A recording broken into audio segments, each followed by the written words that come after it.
2020 में एक साहब ने अपना सर्वे देख करके, और सर्वे भी एक ही जगह उनके पक्ष में था, उसके बावजूद 2 दिनों तक लगातार लड्डू खाते रहे। वही टीस उनकी अभी भी लग रही थी कि जिस प्रकार उन्होंने लड्डू खाया और सरकार किसी और की बनी, तो वह सोच रहे थे कि उनके साथ जो हुआ है वह दूसरों के साथ होगा। पर वह भूल गए एक बात को कि भाजपा गरीबों के कल्याण के लिए काम करती है। उनके तरह केवल जातीय आधार के भरोसे नहीं रहती, उनके तरह मुख्यमंत्री के आवास को अपहरणकर्ताओं का अड्डा नहीं बनाती, उनके तरह 4th ग्रेड कर्मचारियों से जमीन लिखवा के नौकरी नहीं देती। नमस्कार, आप देख रहे हैं लाइव सिटीज़ और आपके साथ मैं हूं वसीम।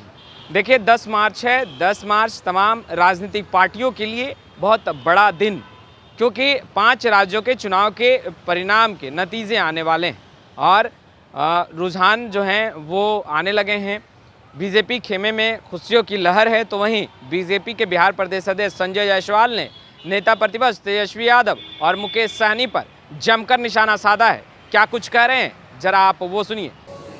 प्रत्येक प्रदेश अपना समीकरण बनाता है, अपने समीकरण के हिसाब से चुनाव लड़ता है, और उत्तर प्रदेश के हमारे प्रदेश नेतृत्व ने केंद्रीय नेतृत्व के साथ मिलकर जो निर्णय किया, उसी हिसाब से उत्तर प्रदेश में चुनाव रहेंगे आपके साथ मुकेश सहनी भविष्य में?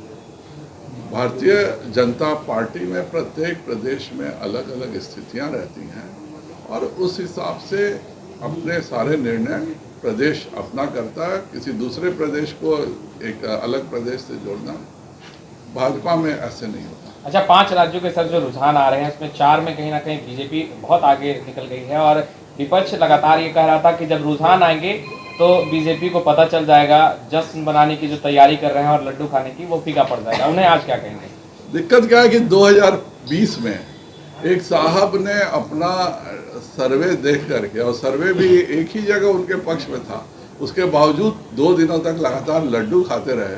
वही टीस उनकी अभी भी लग रही थी कि जिस प्रकार उन्होंने लड्डू खाया और सरकार किसी और की बनी, तो वह सोच रहे थे कि उनके साथ जो हुआ है वह दूसरों के साथ होगा। पर वह भूल गए एक बात को कि भाजपा गरीबों के कल्याण के लिए काम करती है। उनके तरह केवल जातीय आधार के भरोसे नहीं रहती, उनके तरह मुख्यमंत्री के आवास को अपहरणकर्ताओं का अड्डा नहीं बनाती, उनके तरह 4th ग्रेड कर्मचारियों से जमीन लिखवा के नौकरी नहीं देती, उनके तरह पूरे बिहार को जंगल राज में बदलने का काम नहीं करती है। भाजपा विकास और लॉ एंड ऑर्डर के हिसाब से एनडीए की सरकारें चलती हैं, और इसलिए लगातार यूपी में हमेशा से सरकार के प्रति एंटी इनकम्बेंसी रहा है। आप विगत 40 वर्षों का इतिहास उठा के देख लीजिए, कोई सरकार उत्तर प्रदेश में दोबारा नहीं बनी है। यह योगी जी की मेहनत और माननीय प्रधानमंत्री श्री नरेंद्र भाई मोदी जी की नीतियां हैं कि हम पुनः सरकार बनाने जा रहे हैं। तेजस्वी यादव अखिलेश यादव को सावधान रहने की नसीहत दे रहे थे और कह रहे थे बीजेपी खेला करेगी। भाजपा गरीबों के बल पे जीतती है, और आप सब पत्रकार हैं, आप सबों का जितने भी रुझान थे, सभी जो आप लोगों ने बूथ पे देखा था, वही रुझान सामने दिखना। तो आपने सुना, संजय जायसवाल को साफ तौर पर कहते दिखाई दे रहे हैं कि जैसे जैसे चुनावी परिणाम के नतीजे आ रहे हैं, जरूर टीस लग रही होगी।